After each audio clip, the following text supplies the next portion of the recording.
नमस्कार, स्वागत है आपका क्लास 24 करंट अफेयर्स पर। यदि आपको याद हो तो कुछ दिनों पहले ही भारत के Directorate General of Foreign Trades ने चाइना से इंपोर्ट होने वाले जो भी लैपटॉप, हाई एंड पीसी, इसके अलावा टैबलेट्स हैं, इनके इंपोर्ट्स को रिस्ट्रिक्टेड कर दिया था। नाउ कुछ ही वक्त में इंडियन गवर्नमेंट एक और फैसला ले सकती है, जहां पर भारत में इंपोर्ट होने वाले जो भी प्रिंटर्स हैं, इसके अलावा स्टोरेज डिस्क, चाहे वो SSDs हो या फिर अलग अलग तरीके की हार्ड ड्राइव, इन सभी के इंपोर्ट्स को रोका जा सकता है। और भारत की तरफ से लगाए गए इन रिस्ट्रिक्शंस को रोकने के लिए करीब 8 US बेस्ट ट्रेड बॉडीज ने सरकार को पत्र भी लिख दिए हैं और इन फ्यूचर इंडिया को इस बात के लिए प्रेशराइज भी किया जा सकता है कि इस रिस्ट्रिक्शन को भारत हटा दे। ऑलरेडी इंडिया ने इसकी डेट को एक्सटेंड कर दिया है और बताया है कि इन सभी चीजों को इंपोर्ट कराने के लिए आपको एक लाइसेंस की जरूरत होगी। और अभी जो इंपोर्ट्स को रोका गया था उसको एक्सटेंड कर दिया गया है 1 नवंबर 2023 तक। 1 नवंबर के बाद जो लोग भी इंपोर्ट करेंगे उन्हें लाइसेंस की रिक्वायरमेंट पड़ेगी। जहां इंडिया ने इस प्रोजेक्ट में करीब 4 महीने का समय बढ़ा दिया है, वहीं यूएस की कंपनीज का कहना है कि अब भारत को इसमें करीब 9 से 12 महीनों का समय और देना चाहिए, यानी कि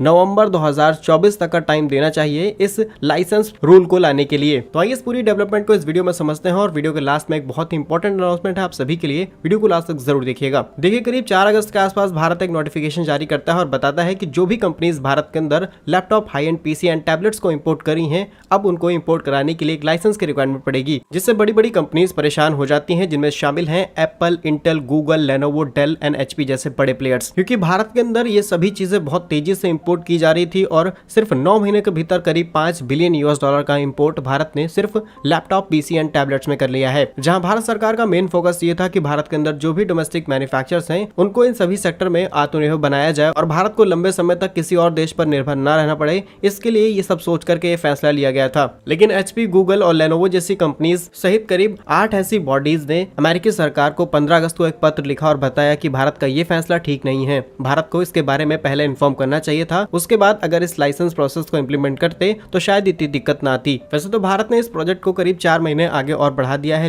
लेकिन अब कंपनीज और ज्यादा दिनों की मोहलत मांग रही हैं इस प्रोजेक्ट में। वहीं भारत ने इसके ऊपर एक्टिवली काम किया है। DGFT यानी कि Directorate General of Foreign Trades ने एक नए पोर्टल को भी तैयार किया है, जिसके जरिए कंपनीज अपने लाइसेंस प्राप्त कर सकती हैं। इसके लिए उन्हें ऑनलाइन आवेदन करना होगा और सारी डिटेल्स ठीक से भरने के बाद 3 से 4 दिनों में ये लाइसेंस इशू भी कर दिया जाएगा। ये लाइसेंस इसलिए लाया गया है कि भारत के अंदर जो भी चीजें इंपोर्ट की जा रही हैं उनको सही तरीके से मॉनिटर किया जा सके। वहीं कुछ दिनों पहले मिनिस्टर अश्विनी वैष्णव जी ने कहा था कि भारत के अंदर जो डेटा लीक हो रहा है, डेटा ब्रीचेस बनाए जा रहे हैं, इसमें भी ऐसे ही इंपोर्ट्स का कहीं ना कहीं इंपॉर्टेंट रोल है। इसीलिए इन सब चीजों को रिस्ट्रिक्टेड किया गया है और इन सभी चीजों पर गवर्नमेंट की नजर प्रॉपर रहे, इसीलिए इस लाइसेंस प्रोसेस को इंप्लीमेंट किया गया है। वहीं कुछ रिपोर्ट्स ये भी दावा करी हैं कि in future Bharat printers, cameras and जो भी स्टोरेज डिवाइसेस हैं, इनके इंपोर्ट्स पर भी इस तरीके के लाइसेंस प्रोसेस को इंप्लीमेंट कर सकती है। फिलहाल अब अमेरिका की बड़ी बड़ी कंपनीज US गवर्नमेंट पर प्रेशर बना रही है कि वो भारत से इस प्रोसेस को हटाने पर बात करें, वरना वो भारत से जो भी चीजें इंपोर्ट की जाती हैं वो भी भारत के ऊपर इस तरीके के लाइसेंस प्रोसेस को अगर इंप्लीमेंट कर देती हैं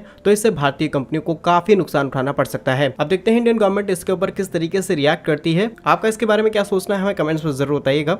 वीडियो खत्म करने के साथ हम आपको बता दें कि आप में से जितने भी लोग RRB, LB की प्रिपरेशन कर रहे हैं, आपके लिए क्लास 24 एक ऐसे high quality and affordable course को लाइव कर चुके हैं, जिसमें आपको journal science, basic science, engineering drawing, ये सभी टॉपिक्स कवर कराए जाएंगे। इस कोर्स में आपको complete engineering drawing, complete journal science, MCQ for each topic, practice theoretical and numerical के साथ में कराई जाएगी। ये क्लासेस हिंदी एंड इंग्लिश दोनों लैंग्वेजेस में होंगी। इसके अलावा प्रिंटेबल कंप्लीट नोट्स प्रोवाइड किए जाएंगे in the PDF format, best examples and 150+ hours के वीडियो कोर्स। इसके साथ में फ्री टेस्ट आपको अवेलेबल कराए जाएंगे, जहां इस कोर्स का प्राइस सिर्फ 899 रुपीज है। इस कोर्स में एनरोल होने के लिए आपको सिंपली प्ले स्टोर पर क्लास 24 एप्लीकेशन को डाउनलोड करना है, या फिर डिस्क्रिप्शन और पिन कमेंट में दिए गए लिंक पर क्लिक करके भी आप क्लास 24 एप्लीकेशन को डाउनलोड कर सकते हैं। उसके बाद जैसे ही आप इसे ओपन करेंगे, आपके सामने ये 3 ऑप्शन आएंगे, उनमें से आपको LP चूज करना है। उसके बाद आप जाएंगे basic science and engineering drawing के सेक्शन में और आपके सामने ये पोर्टल ओपन हो जाएगा, जहां से इस कोर्स को बाय करके आप इस कोर्स में एनरोल हो सकते हैं।